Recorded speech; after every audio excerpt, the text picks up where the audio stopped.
Consumer Rundown listeners can save 20% off their next purchase of a Taika product. Use code RUNDOWN, all caps, at checkout at taika.co.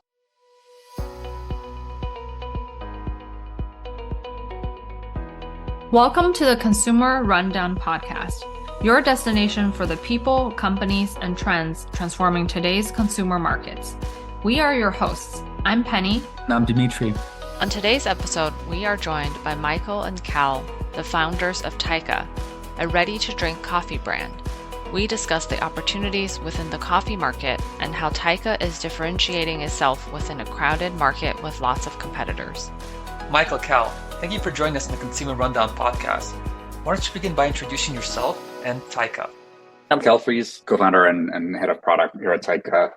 I've been working in coffee since I was 15. Been doing a lot of different things, from running cafes to being a barista champion, started an instant coffee company. And then about 4 years ago, realized that I love coffee, but not how it made me feel anymore. Coffee started giving me all these side effects of making me jittery and anxious and so on. And realized that these functional mushrooms and adaptogens really help mitigate those side effects. And also that there wasn't a product that combined delicious coffee with all these well-researched ingredients. And then ended up meeting my co-founder, Michael. I'm Michael Sharon. I'm co-founder and CEO at Taika. My background, a little bit different to a lot of CPG companies. I spent a lot of time in technology. So most of my career was focused on working in tech. I was born in Israel, grew up in South Africa, moved to the States in 2002, and then started my first company, which is a mobile social location company. And then in 2008, I went off and joined a little startup called Facebook. I worked as the first mobile product hire at Facebook, and then eventually ended up running the Pages group for the last couple of years. During my time at Facebook, I got really, really super into coffee.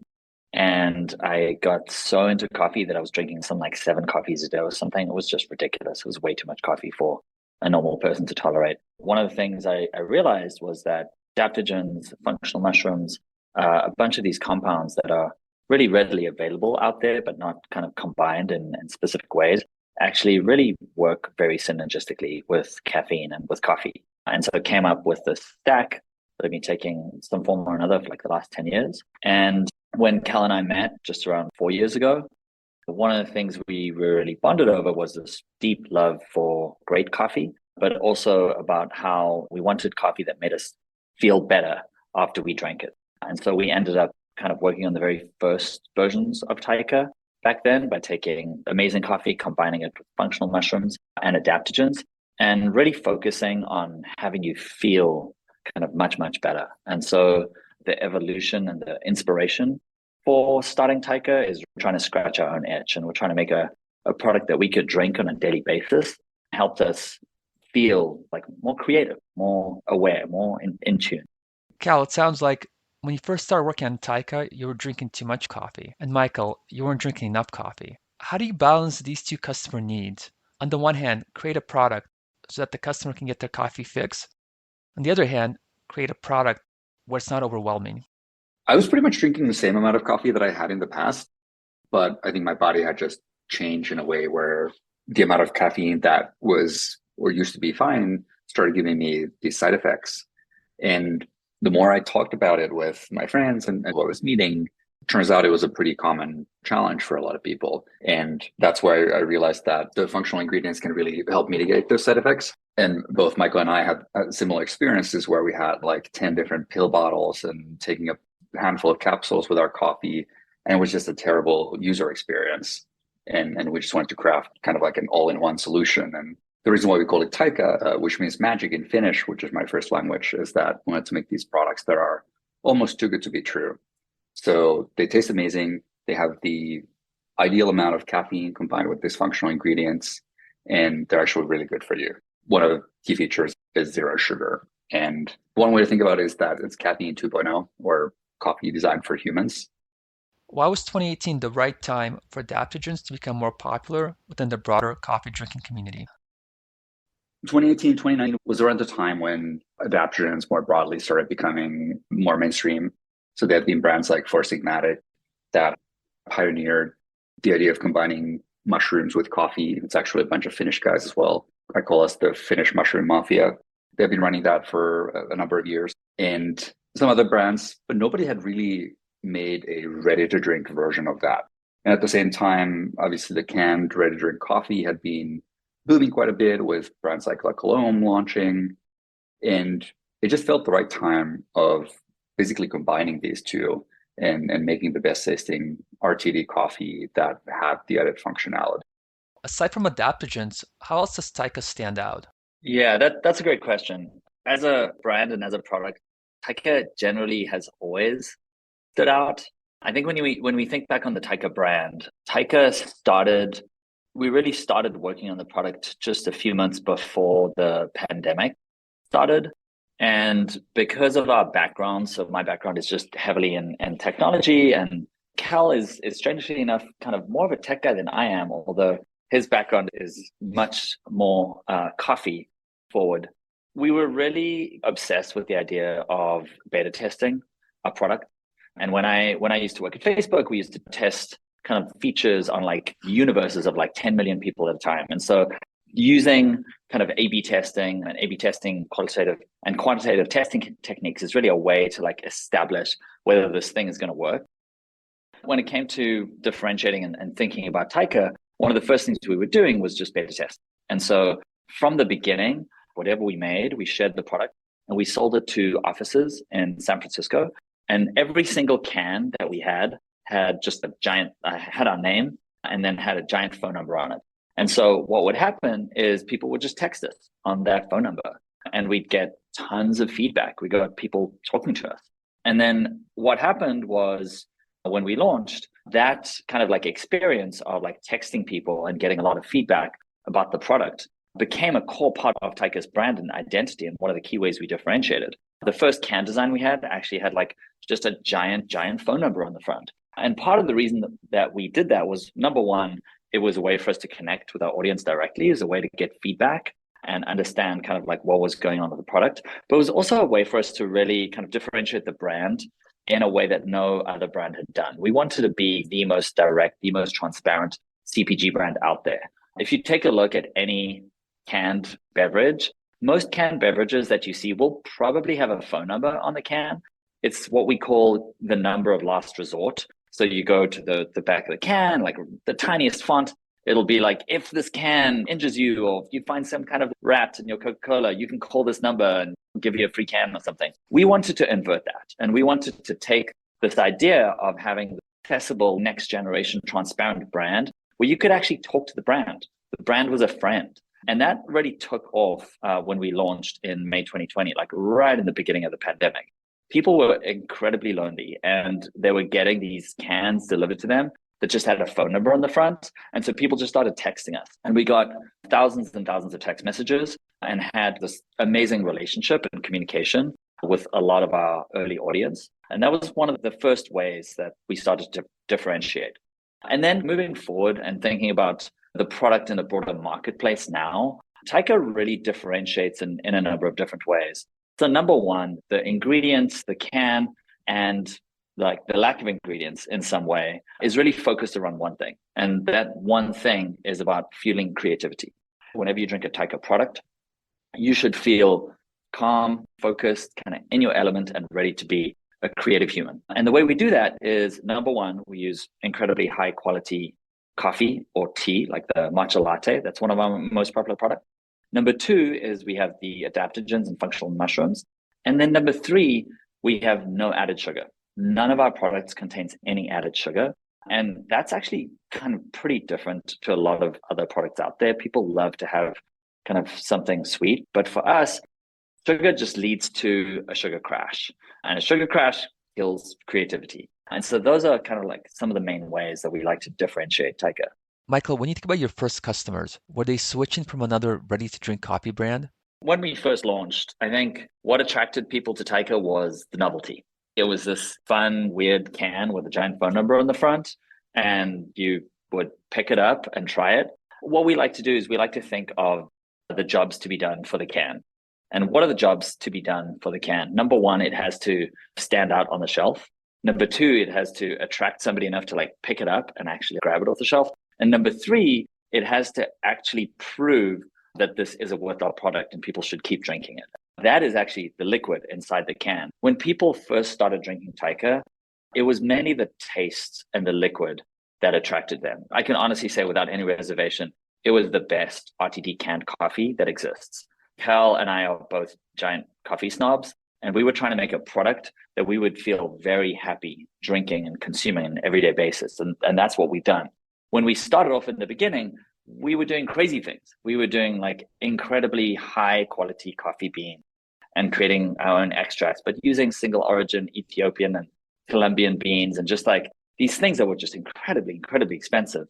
And then that resulted in an incredible tasting product. People would start and see the exterior of the can that would attract them, and they would drink it and they would just get hooked on the taste. That was really the main thing. And that's really what you have to do. There's no two other ways about it. Consumers are sophisticated. People know what they like. You have to make a great product. You have to make a product that people can get excited about and get a really strong affinity for. And that's what we've done since the beginning. And now, obviously, things have changed. We're now a couple of years further along. We've just gotten into Whole Foods. We're in Sprouts nationwide. And so we produce the product at a much higher scale and actually at a much lower cost.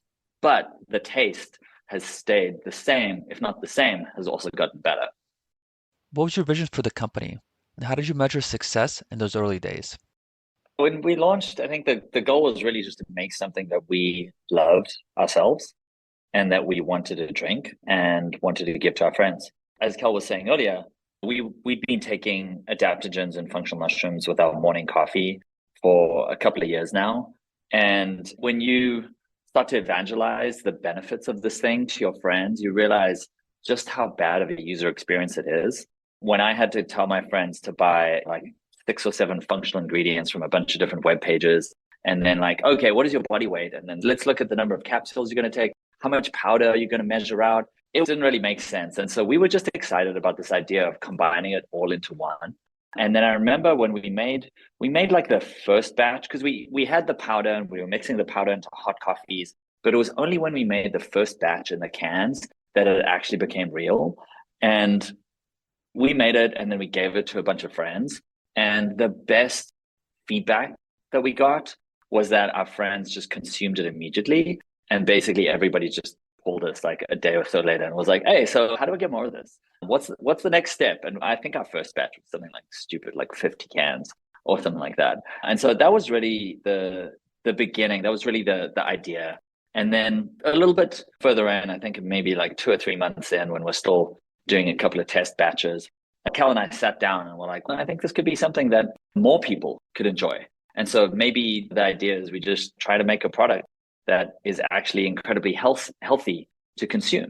If you take a look at sort of like the leading RTD coffees in the market, Starbucks Frappuccino is like the leading ready to drink coffee, and it has 30 grams of sugar per can. There's 30 grams of sugar in one can. It's terrible. And so our goal and our vision really at this stage was really to make something that fit into this lifestyle, this idea that we called stealth health.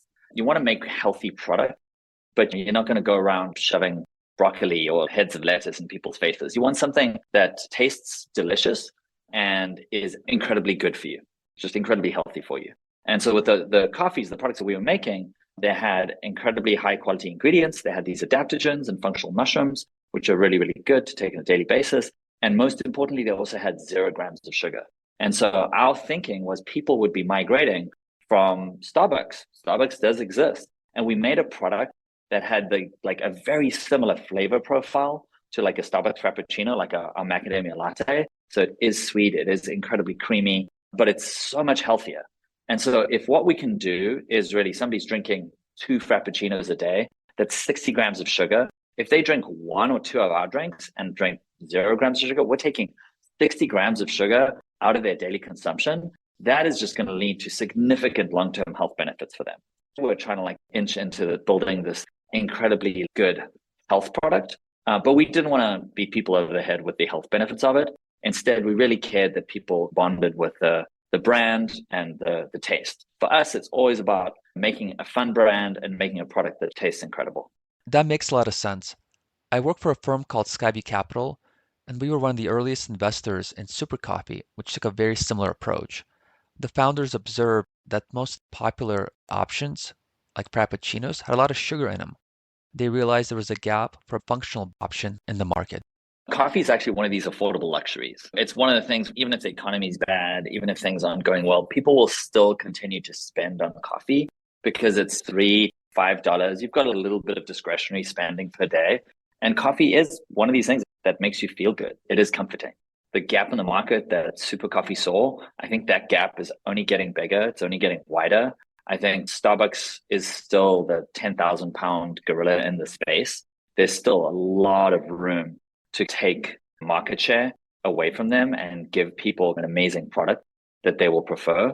That's why we're really excited about this space and really excited about continuing to build.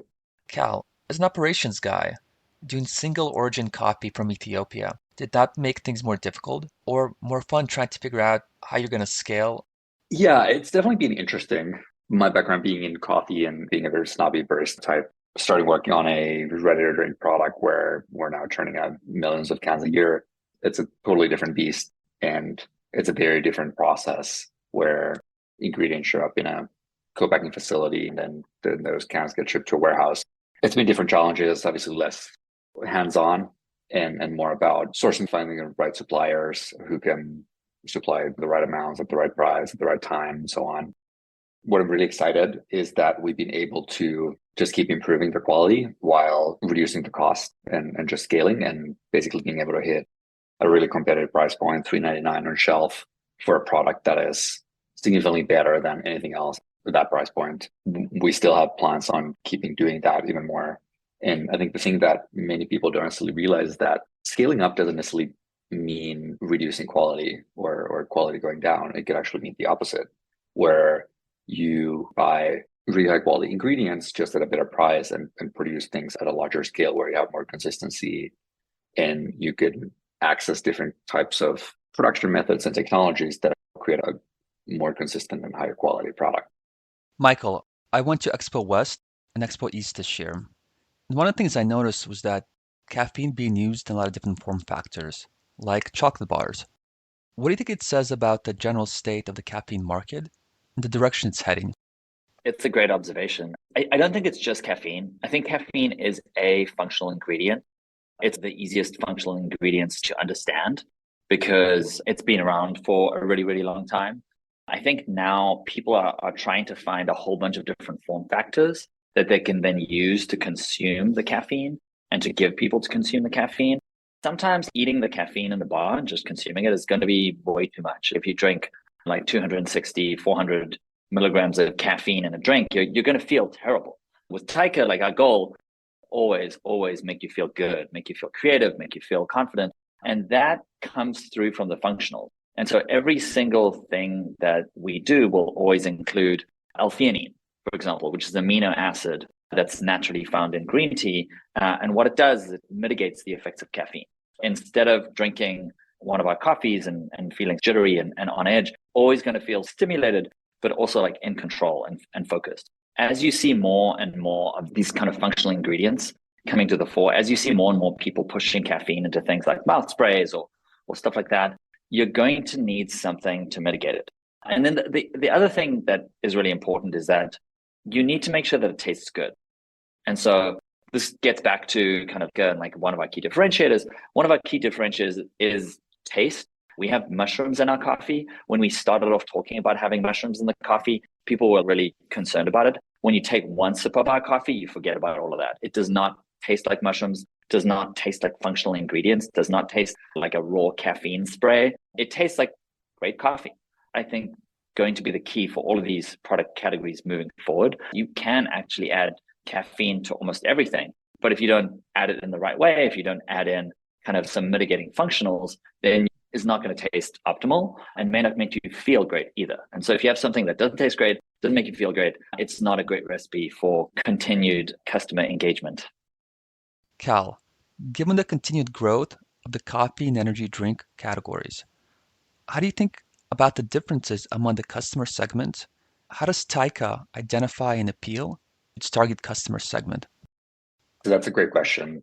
Energy drink market has definitely been booming, and it's something like 80 billion worldwide. And there's obviously a couple of huge brands that are dominating: Red Bull, Monster, and the likes. And what we've realized in the past couple of years is that most of that energy drink market is really all about physical performance or extreme sports. Red Bull is synonymous with extreme sports. Celsius is all about fitness. Where we see the biggest opportunity is building Taika to be a brand for creative people like us who spend our days sitting at our computers, where drinking Celsius that has 200 milligrams caffeine is actually detrimental for your ability to focus and produce your best work. It might be totally fine if you go to a gym and want to PR your deadlift. Caffeine is great for that. It's proven performance enhancer. However, that's too much caffeine for creative work. It's too much caffeine for your brain.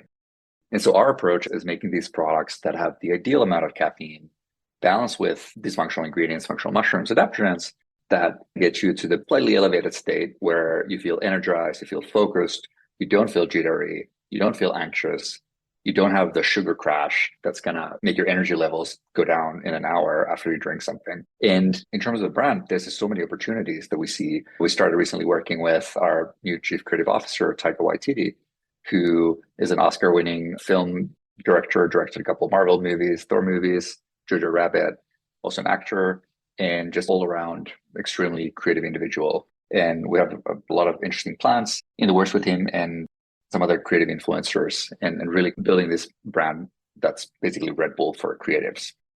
Sounds like your target segments are Los Angeles and New York then. Two of our biggest markets. And at the same time, we don't want just to be a brand for New York and LA.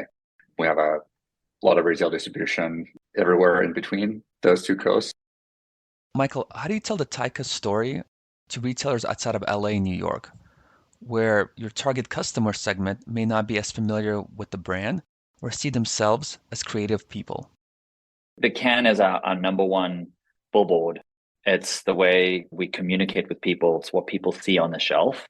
And when we go and talk to retail buyers in particular, we talk about the key differentiators that we have. Number one, focus on creativity. Number two, taste. Problem with taste is everybody says their thing tastes great, but obviously ours tastes best. One of the other things that really differentiates Taika is our focus on macadamia milk. We are the first ready-to-drink coffee or matcha or tea in the US that has macadamia milk. And it sounds a little bit strange, but it is a key differentiator. Everybody has like a regular milk or an oat milk. Nobody else has macadamia milk. And it's one of the things that really attracts not just retailers who are really interested in supplementing their lineup, but also consumers. People are looking for alternatives. People are looking for alternative milks. And macadamia milk really has like an incredible taste, incredible quality. Macadamia nuts are really high in healthy fats, really good for your brain. In terms of telling the story to consumers, it comes back to the can. The ways that we tell the story, the can design is very smooth, very simple. We have clear colors on the can, and we have one little phrase on the side of every can that really just describes what we do and how we want people to feel. On the side of every single one of our cans, it says, "Feel inspired, not wired." I think just that little phrase helps people understand exactly what this can is about. We have a couple of words on each one of the functional ingredients, but we really don't spend too much time trying to talk about education. We want people to get excited by it, pick it up and drink it. Once they've drunk it, we know we have a lot of data that shows that we have strong resale purchases and strong same store resales. Our number one goal is to get people to be aware of the product in some way, whether they saw a video with Taika Waititi on the internet, or whether they heard about us in Consumer Rundown podcast. And then once they're in store, pick up the can and try it. We know that as soon as they try it, they'll keep coming back. I heard this being said a lot in the beverage industry before I was part of the beverage industry, but I completely understand how it makes sense. It's all about liquid to lips. It's all about getting people to grab the can and try it and then form their own opinions. How many doors are you in right now? We're in about 2,000 doors right now. We're looking to get into maybe 4,000 to 6,000 by the end of next year. We were in less than 500 by the beginning of this year. So we 4x'd our growth in 2023, and we're looking to kind of 3 or 4x that for 2024 as well. As a first-time founder within CPG, what's been your biggest surprise? Everything. I think the biggest surprise for me in beverage in particular is just how old school the business is and just how much it's based on relationships and personal touch. When you start up the business, and certainly when Cal and I started off, we had lots of ideas about optimizing and taking technology and doing all this crazy stuff. And we've talked to a bunch of people. We talked to a bunch of distributors that are like next generation distributors using technology. And honestly, I haven't seen any of those guys really differentiate themselves specifically. I think the distributors that we work with that are like the best distributors, like the DSDs, the people that pick up the product and actually put it on the shelf, the ones that distinguish themselves. This is one of our distributors that we work with in Northern California called Dairy Delivery. The founder will literally respond to my email within 30 seconds. I just don't understand how she does this, but it's that personal touch. It's people that will pick up the phone and have a conversation with you about what you need to do and help you understand kind of like what you need to do to move forward. I think that is something that was definitely underappreciated by me going into the business. And now as we scale is a lot about having people understand what the brand is and having people go out there, whether it's to concerts, to shows, to grocery stores, telling people about the product and sampling. And so for me, I didn't realize just how people heavy this business was. And I also didn't realize how expensive this business was. I think beverage is definitely one of the toughest industries to differentiate and succeed in. And part of that is just because beverage doesn't make sense as a startup. There are very few startup businesses out there that are beverage businesses that are actually profitable. And I'm talking now specifically in the realm of ready to drink beverages. It's really a scale game. There's a reason why the most successful, the largest beverage companies in the world are companies that have been around for 100 years. Coca-Cola has been around since 1886. They have built out the distribution arms. They've built out the processes. They produce the product for a couple of cents, and then they're able to turn around and sell that for really significant margins. And so understanding that as kind of a beverage startup, it just takes a while. Every single hurdle, every single order of magnitude shift that we see, it really helps us. It helps us tremendously. And it helps us whether we're allowed to improve our margins, reduce our COGS, like all of these kinds of things. You can see where it starts to get real and you can see where it starts to actually become profitable. It takes a long time. It takes a lot of money. It's a scale game. It doesn't happen at smaller scales. As Cal was saying, as we've gotten bigger, our products have actually gotten better. As we've produced products at a greater rate, it's gotten better. What I would say is one of the biggest lessons is it's also partially about planning ahead. Now that the business is much bigger, we're planning much further ahead because our production runs are bigger, the kind of potential accounts we're getting to are bigger. If we get into Target just by itself, one account is 2,000 doors. That's the entire size of like our business right now. There's a lot to learn coming from the world of software. There's a lot of differences. And that's not to say that one is better than the other. I think it's incredibly satisfying to be working on real physical products. It's incredibly satisfying to working on products where people could pick them up off the shelf and drink them, consume them, and then feel good about themselves. But it's been humbling. There's a lot of great lessons to learn. Absolutely. One of the challenges right now is that a lot of capital providers are backing away from beverage brands. I hear this a lot from other investors I regularly interact with. They're concerned about rising costs of raw materials, distribution, and customer acquisition. How do you overcome these challenges as a founder and tell a convincing story to investors that Taika is a brand worth investing into? In terms of putting together a credible investment story, it's really about building the path in a way that makes sense. You can't build the path on the dream and the hope that this business is suddenly going to go viral in like 3 to 6 months without any credible evidence backing that up. The way we think about building the brand and building the business is heavily influenced by a guy called James Richardson. He wrote a book called Ramping Your Brand.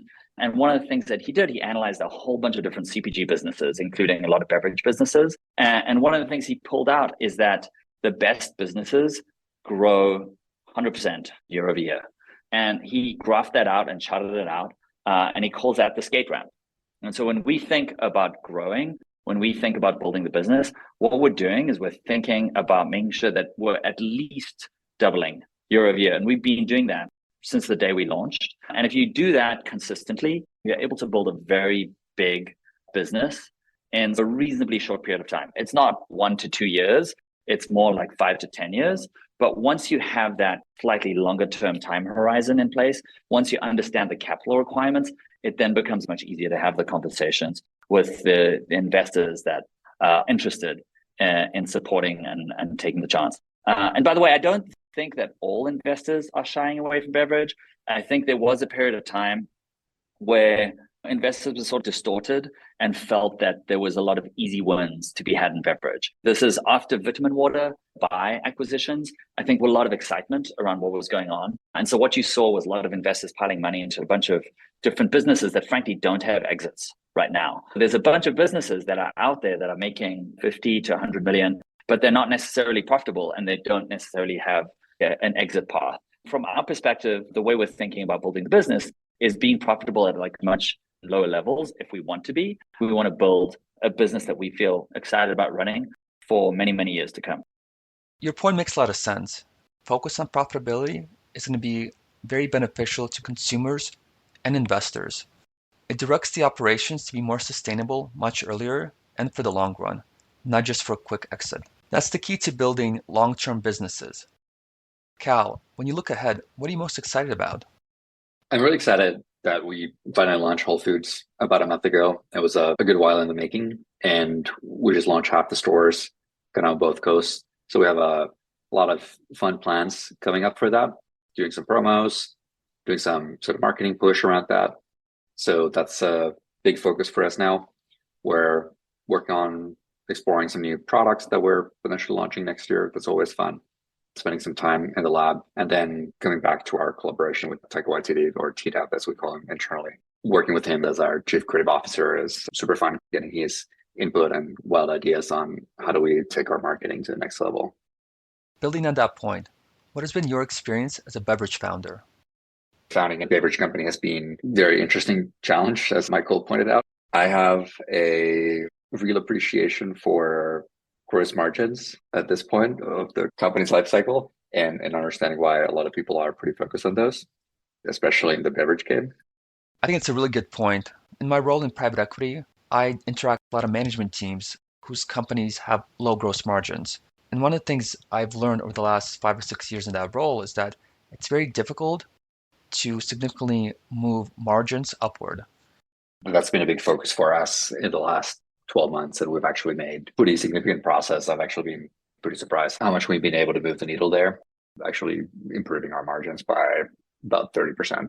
That's amazing. Congrats. Last question. If listeners want to try Taika, where can they find it? Actually, the answer to that is a lot of places. You can get it at our website, taika.co. You can find it on Amazon. Just type in Taika and you will be redirected to one of our products. You can also go to Whole Food stores. You can go to Sprout stores. You can go to Erewhon. We're in about 2,000, 2,500 stores nationwide. And if you go to our website, there's a little find store locator that you can take a look at and see where the stores are near you. But try some Taika, get it online, get it in store, and let us know what you think. We still have the phone number that you can. You can text us. We'll text you right back. That's awesome. Cal, Michael, thank you for joining us. Thanks so much. It's been a pleasure. Thanks for having us. This concludes our episode with Michael and Cal from Taika. Thank you all for joining us. Please subscribe for more episodes of the Consumer Rundown podcast and visit us at consumerrundown.com. See you next time. Consumer Rundown listeners can save 20% off their next purchase of a Taika product. Use code RUNDOWN, all caps, at checkout at taika.co.